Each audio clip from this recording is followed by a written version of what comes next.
స్వచ్ఛ రామగుండం నిర్మాణమే తమ లక్ష్యమని నగర మేయర్ మహంకాళ స్వామి అన్నారు.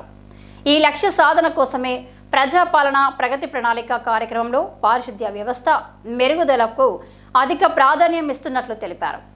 నగరపాలక సంస్థ చేపట్టే కార్యక్రమాలకు ప్రజలు, వ్యాపారస్తులు కూడా తమ వంతు సహకారాన్ని అందించాలని కోరారు.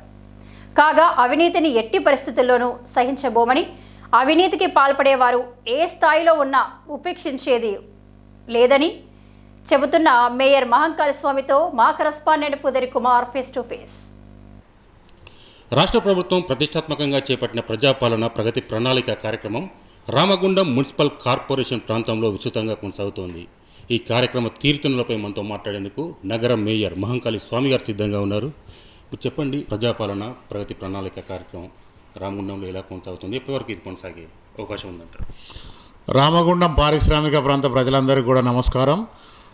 రాష్ట్ర ప్రభుత్వం ప్రతిష్టాత్మకంగా ప్రజాపాలన ప్రగతి ప్రణాళిక అనే కార్యక్రమం తీసుకొని మొదటి 15 రోజులు పూర్తి స్థాయిలో శానిటేషన్ను పూర్తిగా చేయాలనే సంకల్పంతో ముందుకెళ్తున్న తరుణంలో మున్సిపల్ కార్పొరేషన్కు సంబంధించిన శానిటేషన్ సిబ్బంది, అలాగే ప్రైవేట్ సిబ్బందిని కూడా హైర్ చేసుకొని మేజర్ డ్రైన్స్ ఎక్కడెక్కడైతే ఉండి చాలా సంవత్సరాల నుంచి పూడిక తీయక ఇళ్ళల్లో వాళ్ళు కూడా ఇబ్బందులు పడే పరిస్థితి ఎక్కడైతే ఉన్నదో ఆ గల్లీలన్నీ కూడా, ఆ డ్రైనేజీలన్నీ కూడా దాదాపుగా మెజారిటీ పార్ట్ అంతా కూడా కంప్లీట్ చేయడం జరిగింది. ఇది 99 డేస్కు సంబంధించిన ప్రణాళిక. కానీ కార్పొరేషన్కు సంబంధించి అధికారులతోటి మాట్లాడడం జరిగింది. ఇది 99 డేస్ కాదు, రామగుండం కార్పొరేషన్ నుంచి ఏదైతే శానిటేషన్ అనేది కొత్తగా తయారు చేసి పూర్తిగా ప్రజలకు రామగుండం కార్పొరేషన్ అంతా కూడా అందంగా తయారు చేసి ఇచ్చే వరకు కూడా ఇది కంటిన్యూగా చేస్తామని చెప్పేసి కూడా తెలియజేస్తూ ఉన్నాం. ప్రజలందరూ కూడా హర్షిస్తూ ఉన్నారు. ఈరోజు చూస్తూ ఉన్నారు, కేవలం 1 నెల కాలంలోనే మ్యాక్సిమంగా ఎంత వీలైతే అంత ఎక్కువ పనిచేస్తూ ఉన్నాం. కార్పొరేటర్స్ అందరూ కూడా పార్టిసిపేట్ చేస్తూ ఉన్నారు. అలాగే అధికారులందరినీ కూడా ఇన్వాల్వ్ చేస్తూ ఉన్నాం. ప్రజాపాలన ప్రగతి ప్రణాళిక కార్యక్రమం నేపథ్యంలో పర్టికులర్గా రామగుండం కార్పొరేషన్కి సంబంధించి మనం ఎలాంటి మార్పు చూడవచ్చు, ఎలాంటి ప్రయోజనాలను ఆశించవచ్చు అంటారు? ఇంతకుముందు గత సంవత్సర కాలంగా కౌన్సిల్ లేకపోవడం వలన చాలా వెనుకబడి ఉన్నది. గత 10 సంవత్సరాల టీఆర్ఎస్ పాలనలో కూడా రామగుండం పూర్తిగా ధ్వంసమైన పరిస్థితి. ఇక్కడ డబ్బులు లేక ఇక్కడున్న ఎమ్మెల్యే కావచ్చు, మేయర్లు కావచ్చు ఎవరు పట్టించుకోకపోవడం వల్ల ఇది పూర్తిగా ఒక వెనుకబడిన ప్రాంతం లేక ఒక మున్సిపాలిటీ లెక్క తయారైంది. గౌరవ ఎమ్మెల్యే రాజ్ ఠాకూర్ గారు అధికారంలోకి వచ్చిన తర్వాత దాదాపుగా ఇప్పటికే 800 కోట్ల రూపాయలు రామగుండం మున్సిపల్ కార్పొరేషన్కు తీసుకురావడం జరిగింది. దీనిలో భాగంగా ఏదైతే శానిటేషన్ పరంగా కానీ మిగతా కానీ ఇది 236వ స్థానంలో ఉన్నది భారతదేశంలో. దీన్ని తప్పకుండా ఒక 100 లోపుగా ఈ సంవత్సరం తీసుకొచ్చేసి నెక్స్ట్ ఇయర్ వచ్చేసరికి రామగుండానికి తెలంగాణలోనే ఒక ప్రత్యేకమైన స్థానం, ఒక అందమైన నగరంగా దీన్ని తీర్చిదిద్దేందుకు పూర్తి స్థాయిలో ప్రయత్నం చేస్తూ ఉన్నాం. 60 మంది కార్పొరేటర్లు కూడా ప్రతి వాళ్ళు కూడా యువకులు వచ్చారు.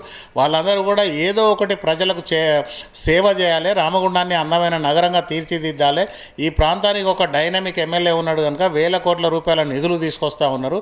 ఈ నిధులతోటి రామగుండాన్ని పూర్తిగా అభివృద్ధి చేసి ప్రజలకు అందియాలనే ఆలోచనతోటి ఉన్నారు. తప్పకుండా ఈ నగరాన్ని ఒక గొప్ప నగరంగా తీర్చిదిద్దేందుకు కూడా ప్రయత్నం చేస్తాం. పారిశుద్ధ్య వ్యవస్థను మెరుగుపరిచే క్రమంలో ప్రజలు ఎవరు బయట కానీ నాలాలో కానీ చెత్త వేయవద్దు, వేస్తే జరిమానా విధిస్తామని చెప్తున్నారు. కానీ చాలా కాలనీల్లో చెత్త సేకరించే వాహనాలు సమర్థవంతంగా కొనసాగుతున్న పరిస్థితి కానరావడం లేదు. దీన్ని ఎట్లా రెక్టిఫై చేసుకుంటారు? మేము వచ్చేసరికి ఇక్కడ దాదాపుగా ఒక 10 ట్రాలీలు కానీ, 2 జేసీబీలు, చైన్ మిషన్లు, బాబ్ కార్డ్ మిషన్లు, ఇట్లా దాదాపుగా ఒక 10 లక్షల రూపాయలు ఖర్చు చేస్తే తప్ప ఆ మిషనరీ అంతా అక్కడ నుంచి ఏదైతే వర్క్షాప్ నుంచి వచ్చే పరిస్థితి లేదు. కానీ ఈ వారం రోజులలో పుట్టిన గౌరవ ఎమ్మెల్యే గారితో మాట్లాడి, జిల్లా కలెక్టర్ గారితో మాట్లాడి ఆ వెహికల్స్ అన్నీ కూడా రిపేర్ చేయించినాం. కొన్ని వెహికల్స్ ఇప్పటికే 50% వెహికల్స్ అన్నీ కూడా రావడం జరిగింది. వాటిని అన్నిటికీ కూడా డివిజన్స్లకు పంపించేసినాం. ఇంకా కొన్ని వెహికల్స్ కూడా వాటికి సంబంధించిన మెటీరియల్ హైదరాబాదు, విజయవాడ నుంచి తెప్పిస్తూ ఉన్నారు. 2 రోజులలో అవి కూడా వస్తాయి. వచ్చిన తర్వాత ప్రతి డివిజన్లో 500-600 ఇండ్లు ఉంటాయి ఒక్కొక్క డివిజన్కు సంబంధించి. అవన్నీ కూడా డే బై డే ప్రతిరోజు కూడా గ్యార్బేజ్ కలెక్షన్ చేస్తేందుకు కూడా ప్రతి వెహికల్ని కూడా పంపిస్తూ ఉన్నాం. అన్నిటిని ఎక్కడక్కడ అడ్జస్ట్ చేస్తూ ఉన్నాం. ఇంతకుముందు కౌన్సిల్ లేకపోవడం వల్ల పట్టించుకోలేదు, కానీ ఇప్పుడు ప్రతి దాని మీద కూడా కార్పొరేటర్లు అందరూ వచ్చి మా డివిజన్లో ఇబ్బందులు జరుగుతూ ఉన్నాయి, వెహికల్స్ రావట్లేదంటే అవన్నీ అవన్నిటిని ఆరా తీసేసరికి ఇబ్బందులు ఉన్నాయి. అవన్నిటిని కూడా రెక్టిఫై చేసుకుంటూ పోతా ఉన్నాం. 2-3 రోజుల లోపలనే ప్రతి డివిజన్కు ట్రాలీ ఉంటుంది, దానికి సంబంధించిన వర్కర్స్ ఉంటారు, దానికి సంబంధించిన మిగతా వెహికల్స్ అన్నీ కూడా 2 రోజులలో రిపేర్ అయ్యి అవి కూడా ఆఫీస్కి వస్తూ ఉన్నాయి. అవన్నిటిని కూడా పంపించి బ్రహ్మాండంగా శానిటేషన్ అంతా క్లీన్ చేయిస్తాం. ప్రజలందరికీ కూడా అందుబాటులోకి వచ్చేందుకు తయారై ఉన్నాయి. అవన్నీ కూడా పూర్తి చేస్తాం. వ్యాపార కేంద్రాలైన లక్ష్మీనగర్, కళ్యాణ్ నగర్లో పారిశుద్ధ్య వ్యవస్థను మెరుగుపరిచే విషయంలో ఎలాంటి చర్యలు అవలంబించబోతున్నారు? లక్ష్మీనగర్కు సంబంధించిన వ్యాపారస్తులందరితోటి కూడా ఈ 2 రోజులలో మీటింగ్ కండక్ట్ చేయబోతా ఉన్నాం. రోజు రాత్రి వాళ్ళందరూ ఏం చేస్తూ ఉన్నారంటే షాప్స్ అన్నీ క్లోజ్ చేసుకున్న తర్వాత ఆ చెత్త అంతా బయట రోడ్ల మీద వేసి వెళ్తూ ఉన్నారు. మేమందరం వాళ్ళకు ఒకటే విన్నపం చేస్తూ ఉన్నాం రామగుండం కౌన్సిల్ పక్షాన. ప్రతి షాపు ఏదైతే ఉన్నదో హైదరాబాద్ లెవెల్లో లేకపోతే విజయవాడ దగ్గర కార్పొరేషన్లల్లో ప్రతి షాపు దగ్గర ఒక పెద్ద బ్లూ బాక్స్ పెట్టుకుంటారు. వాళ్ళు నైట్లో వెళ్ళేటప్పుడు ఆ బాక్స్ మొత్తం ఫిల్ చేసి ఇచ్చినట్టయితే మా ట్రాక్టర్, మున్సిపల్కి సంబంధించిన ట్రాక్టర్ కానీ ట్రాలీస్ కానీ వెళ్ళి ఆ ట్రాక్టర్లో దాన్ని అన్లోడ్ చేసుకొని వాళ్ళు తీసుకొచ్చి ఊరు బయట వేస్తారు. లేదంటే సెగ్రిగేట్ చేసేందుకు మా దగ్గర కంపోస్ట్ యార్డ్ ఉన్నది, అక్కడికి తీసుకెళ్తాం. రోడ్ల మీద చెత్త వేయకుండా ప్రతి వాళ్ళు సహకరించండి. కేవలం 50 రూపాయలు 100 రూపాయలు ఈరోజు ట్రాలీ వాళ్ళకి ఇస్తే వాళ్ళంతా తీసుకెళ్ళి ఊరు బయట వేసి ప్రజలకు ఎలాంటి ఇబ్బందులు లేకుండా ఈ వర్షాకాలం వస్తే రోగాలు కూడా రాకుండా ప్రతిదాన్ని కూడా ప్రయత్నం చేస్తూ ఉన్నాం. ప్రజల సహకారంతో చేయాలి. ఏది చేసినా కూడా ప్రజలు 50 రూపాయలు 100 రూపాయలతోటి వచ్చేది ఏముండదు.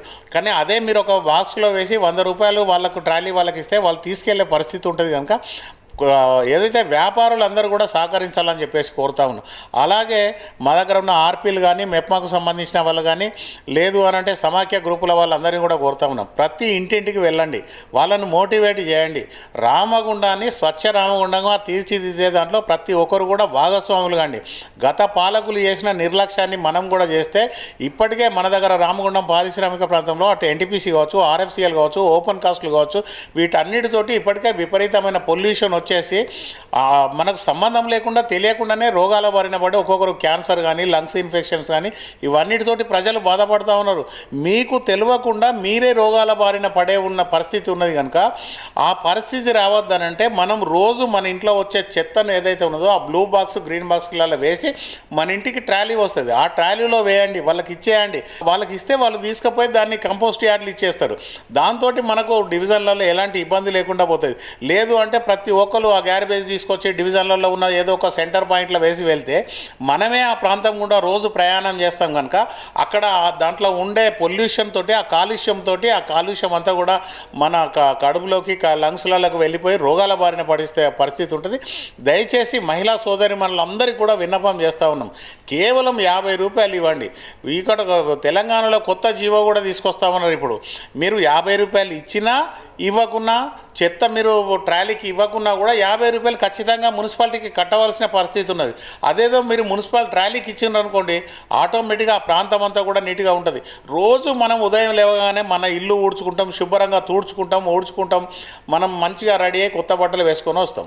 అంటే మన ఇల్లు శుభ్రంగా ఉండాలి, మనం శుభ్రంగా ఉండాలి. కానీ మరి మన వాడ శుభ్రంగా ఉండద్దా, మన ఊరు శుభ్రంగా ఉండద్దా?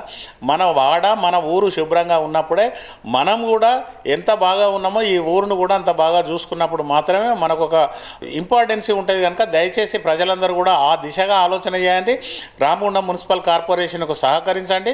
ప్రజలందరూ కూడా ఏకతాటిపైకి వచ్చి ఈ ప్రాంత అభివృద్ధిలో భాగస్వాములు అయినప్పుడు మాత్రమే ఈ ప్రాంతాన్ని అన్ని రంగాలలో ముందుకు తీసుకెళ్లే అవకాశం ఉంటుంది. కనుక ఆ దిశగా ప్రతి అక్క, చెల్లె, అవ్వ అందరూ కూడా ఆలోచన చేయవలసిందిగా కోరుతా ఉన్నాం.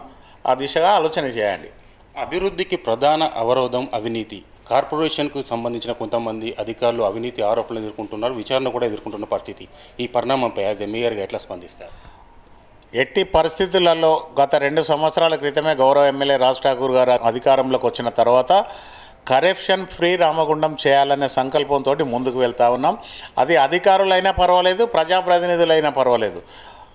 సీరియస్గా చెప్తా ఉన్నాం. ఎవ్వరు తప్పు చేసినా కూడా ఉపేక్షించేది లేదు. ఇది గౌరవ ఎమ్మెల్యే గారి సూచన. అది ప్రజాప్రతినిధి తప్పు చేసినా, అధికారులు తప్పు చేసినా ఎట్టి పరిస్థితులలో ఒప్పుకునేది లేదు. రామగుండం పారిశ్రామిక ప్రాంతం అభివృద్ధి చెందాలి. 20-30 సంవత్సరాల నుంచి ఎట్లా ఉన్నదో దాన్ని కొత్త రామగుండంగా, కొత్త పరిశ్రమ, ఈ ప్రాంతాన్ని కొత్తగా అభివృద్ధి చేయాలనే ఆకాంక్షతోటి గౌరవ ఎమ్మెల్యే గారు ఉన్నారు. మేమందరం కూడా దాంట్లో భాగస్వాములు కావాల్సిన అవసరం ఉన్నది. ఈరోజు అధికారులు, ప్రజాప్రతినిధులు, ప్రెస్ మిత్రులు, సోదరులు ఎవరైనా కూడా ఈ ప్రాంతం అభివృద్ధి చెందాలంటే ఇక్కడ కరప్షన్ జరగద్దు అని అంటే మనందరం కూడా ఒక చిత్తశుద్ధితోటి పనిచేయవలసిన అవసరం ఉన్నది. ప్రతి వాళ్ళు కూడా అభివృద్ధిలో భాగస్వాములు కావాలంటే కరప్షన్ ఫ్రీ రామగుండంగా చేయవలసిన అవసరం ఉన్నది. దాంట్లో ఈరోజు మేము ఆ రోజే చెప్పినాం, కౌన్సిల్ ఎన్నికైన రోజు చెప్పినాం, రామగుండం మున్సిపల్ కార్పొరేషన్ మొత్తాన్ని కూడా కరప్షన్ ఫ్రీ రామగుండం చేస్తాం. ప్రజలకు కావాల్సిన అన్ని మౌలిక సదుపాయాలు కల్పించాలంటే ఇది కరప్షన్ లేని రామగుండంగా కావాలి. దాంట్లో ప్రతి ఒక్కరు కూడా భాగస్వాములు కావాలి. ఎవరైనా తప్పు చేస్తే మాత్రం ఎట్టి పరిస్థితులలో ఉపేక్షించేది లేదు. అది నేనైనా ఇంకెవరైనా కూడా ఆ దిశగా ప్రయాణించవలసిందే. దాంట్లో ఎలాంటి డీవియేషన్స్ లేవు. Thank you. ప్రజాపాలన ప్రగతి ప్రణాళిక కార్యక్రమంలో పారిశుద్ధ్య వ్యవస్థ మెరుగుదలకు అధిక ప్రాధాన్యం ఇస్తున్నామని నగర మేయర్ మహంకాళి స్వామి గారు చెబుతున్నారు. ఖచ్చితంగా రాబోయే రోజుల్లో రామగుండంను స్వచ్ఛ రామగుండంగా, అవినీతి రహిత రామగుండంగా తీర్చిదిద్దుతామని అని చెప్పొస్తున్న పరిస్థితి. కెమెరా పర్సన్ శ్రీనివాస్తో కుమార్, సిటీ న్యూస్, గోదావరికని.